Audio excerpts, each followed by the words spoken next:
Hello students, my name is Preeti Garewal and welcome to Ambition nursing classes. आज हम discuss करेंगे intestinal obstruction. ठीक है, इंटेस्टाइनल ऑब्स्ट्रक्शन के बारे में डिस्कस करेंगे। इसकी जो डेफिनेशन है, टाइप्स हैं, sign and symptoms and management, सबको हम डिस्कस करेंगे। सबसे पहले मैं आपके साथ डिस्कस करूंगी डेफिनेशन। ठीक है, जो इंटेस्टाइनल ऑब्स्ट्रक्शन होता है उसकी क्या डेफिनेशन होती है? Any occlusion to the forward flow of intestine. Intestine है जो हमारी, उसके फॉरवर्ड फ्लो के अंदर अगर कोई अक्लूजन हो जाए तो उसको हम बोलते हैं इंटेस्टाइनल ऑब्स्ट्रक्शन। ठीक है, बताइए आपको इंटेस्टाइन हमारी क्या होती है? ठीक है, ये जो हमारी इंटेस्टाइन है, इंटेस्टाइन के फॉरवर्ड फ्लो के अंदर, ठीक है,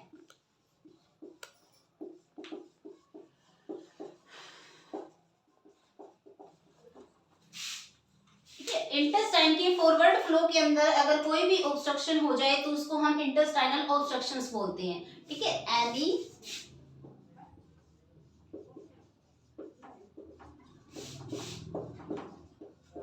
any occlusion to the forward flow of, any occlusion to the forward flow of intestine. Intestine का जो फॉरवर्ड फ्लो है उसके अंदर कोई भी अक्लूजन हो जाए तो उसको हम इंटेस्टाइनल ऑब्स्ट्रक्शंस बोलेंगे। ठीक है, उसके बाद डिस्कस करेंगे हम टाइप्स एंड इटियोलॉजी। ठीक है, जो हम टाइप्स करेंगे,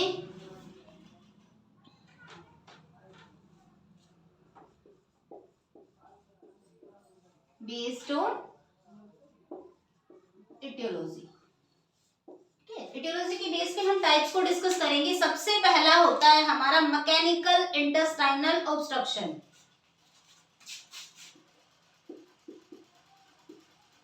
mechanical intestinal obstruction,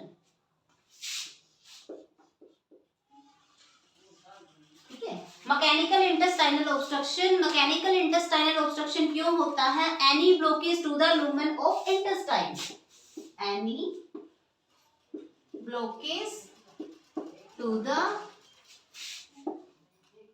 lumen of intestine। Intestine का जो लूमेन होता है उसके अंदर कोई भी ब्लॉकेज हो जाए तो उसको हम मैकेनिकल बोलते हैं। ठीक है, क्या ब्लॉकेज हो जाए? Food blockage. ठीक है, कोई फूड है वो लूमेन को ब्लॉक कर ले, उसकी वजह से भी क्या हो सकता है? ब्लॉकेज हो सकता है। ठीक है, कोई ट्यूमर हो रखा है या कोई हर्निया फॉर्मेशन है, ठीक है, ट्यूमर फॉर्मेशन है, हर्निया फॉर्मेशन है, ठीक है, या किसी दूसरे पार्ट के साथ उसका एडेशन हो गया है। एडेशन का मतलब होता है चिपकना, तो उसकी वजह से भी क्या हो सकता है? Mechanical intestinal obstruction. सेकंड जो हमारा टाइप होता है उसको हम बोलते हैं strangulated.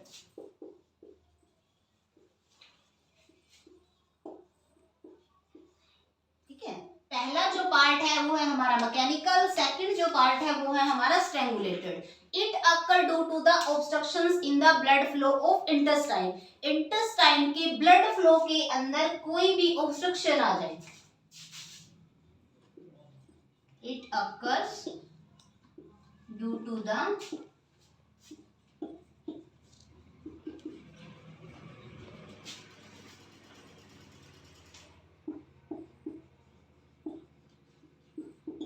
obstruction in intestinal blood flow. Intestinal blood flow के अंदर ऑब्स्ट्रक्शन की वजह से अगर इंटेस्टाइन के अंदर ऑब्स्ट्रक्शन आती है तो उसको हम स्ट्रैंगुलेटेड इंटेस्टाइन बोलते हैं। ठीक है, इंटेस्टाइन के अंदर मोस्ट कॉमनली किस आर्टरी, मोस्ट कॉमन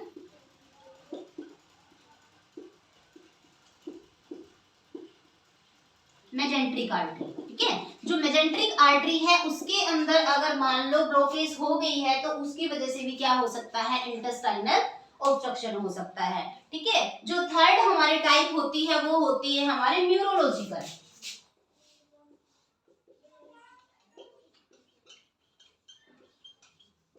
थर्ड जो टाइप होती है वो होती है हमारी न्यूरोलॉजिकल इंटेस्टाइनल ऑब्स्ट्रक्शंस। ठीक है, वो कौन सी होती है हमारी न्यूरोलॉजिकल को हम आगे डिस्कस करेंगे। ठीक है, दो आपको समझ आएगी होंगी, मैकेनिकल होता है हमारा, स्ट्रैंगुलेटेड होता है। ठीक है, थर्ड है वो है हमारा न्यूरोलॉजिकल। थर्ड हम न्यूरोलॉजिकल को डिस्कस करेंगे कि न्यूरोलॉजिकल इंटेस्टाइनल ऑब्स्ट्रक्शन क्या होती है।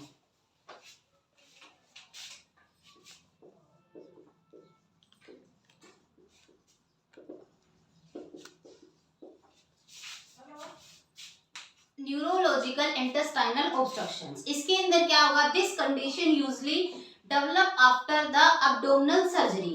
एब्डोमिनल सर्जरी के बाद ही कंडीशन डेवलप होती है। This condition is develop after abdominal surgery. Abdominal surgery के बाद ये कंडीशन है वो डेवलप होती है, जिसको हमने बोला है न्यूरोलॉजिकल। ठीक है, एब्डोमिनल सर्जरी के बाद क्यों, due to damage of the nerve of intestine, due to damage of the nerve of intestine. जो इंटेस्टाइन की नर्व है वो डैमेज हो गई है, जिनकी वजह से क्या हो गया है, इंटेस्टाइनल ऑब्स्ट्रक्शन हो गया है। ठीक है, तो तीनों टाइप हमने डिस्कस कर ली है, मैकेनिकल को डिस्कस किया है, स्ट्रैंगुलेटेड को डिस्कस किया है एंड न्यूरोलॉजिकल को। आगे हम डिस्कस करते हैं clinical manifestation. Clinical manifestation, sign and symptoms क्या है हमारी इस डिजीज कंडीशन के, क्या साइन एंड सिम्टम्स हो सकते हैं। इंटेस्टाइन इफेक्ट है तो पर्सन को नॉर्मल सी बात है क्या हो सकता है, एब्डोमिनल डिस्टेंशन। ठीक है, ब्लोकेज हो गई है, एब्डोमिन पार्ट है वो ऊपर की तरफ उठा हुआ दिखेगा हमें, एब्डोमिनल डिस्टेंशन। पर्सन को क्या हो सकता है, वॉमिटिंग हो सकती है। ठीक है, और क्या हो सकता है, वॉमिटिंग हो रही है तो उसकी वजह से फ्लूइड एंड इलेक्ट्रोलाइट इम्बैलेंस। ठीक है, वॉमिटिंग की वजह से फ्लूइड एंड इलेक्ट्रोलाइट इम्बैलेंस हो जाएगा। ठीक है, पर्सन है वो ना तो स्टूल पास कर पा रहा है और ना ही फ्लटस पास कर पा रहा है। The patient is unable to pass stool और flutters।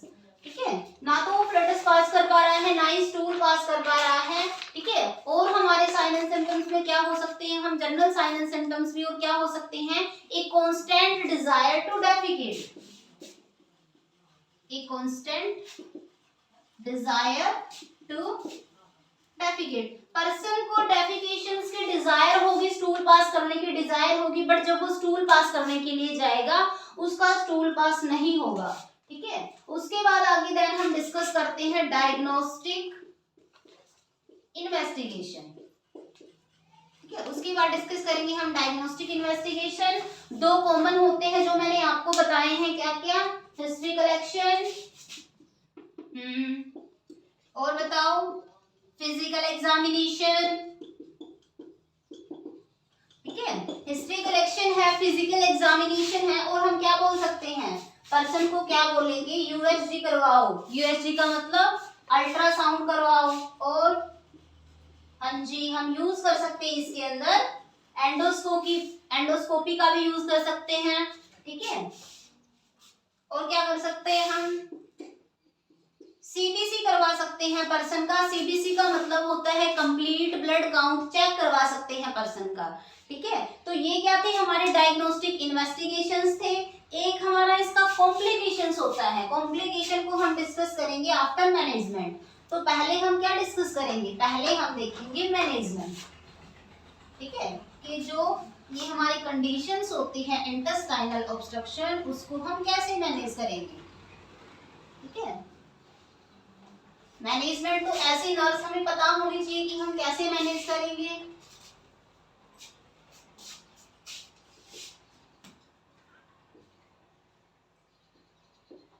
ठीक है, मैनेजमेंट देखेंगे हम कि इसको मैनेज हमें कैसे करना है। ठीक है, इंटेस्टाइनल की ऑब्स्ट्रक्शन है तो सबसे मेन है इसमें intake and output chart maintain. क्या करेंगे हम इसके अंदर, इनटेक एंड आउटपुट चार्ट है जो पेशेंट का, वो क्या करना है हमें मेंटेन करना है। पेशेंट्स को क्या देना है हमने, आईवी फ्लूइड, क्यों, क्योंकि उसको वोमिटिंग हो रही है, ठीक है। और क्या दे सकते हैं हम उसको,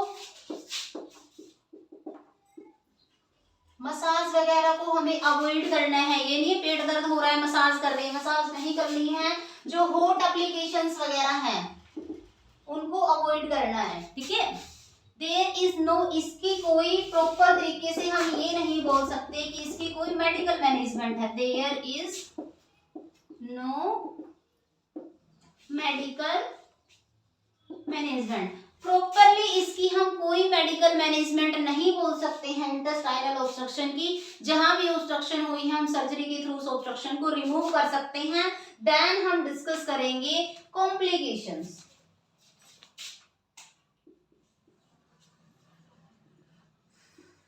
ठीक है, कि जो हमारा इंटेस्टाइनल ऑब्स्ट्रक्शन होता है इसके अंदर क्या कॉम्प्लिकेशन हो सकती हैं। सबसे मेन जो इसके अंदर कॉम्प्लिकेशंस होती है, फ्लूइड वॉल्यूम है वो बॉडी के अंदर पर्सन का कम हो रहा है, फ्लूइड कम हो रहा है, तो उसकी वजह से पर्सन को एक शॉक होगा, जिस शॉक को हमने नाम दिया है हाइपोवोलेमिक शॉक, ठीक है। तो जो इंटेस्टाइनल ऑब्स्ट्रक्शन है इसमें मेनली सर्जरीज होती हैं, नर्सिंग मैनेजमेंट भी कुछ नहीं है। नर्सिंग मैनेजमेंट में हम क्या करेंगे, कंफर्टेबल पोजीशन प्रोवाइड कर दी, मसाज वगैरह को अवॉइड करेंगे, इनटेक आउटपुट चार्ट चेक कर दिया, ठीक है। तो ये हमारी मैनेजमेंट है इंटेस्टाइनल ऑब्स्ट्रक्शन से रिलेटेड। अगर आपको कोई भी डाउट है आप कमेंट सेक्शन में कमेंट कर सकते हो। And thank you so much students.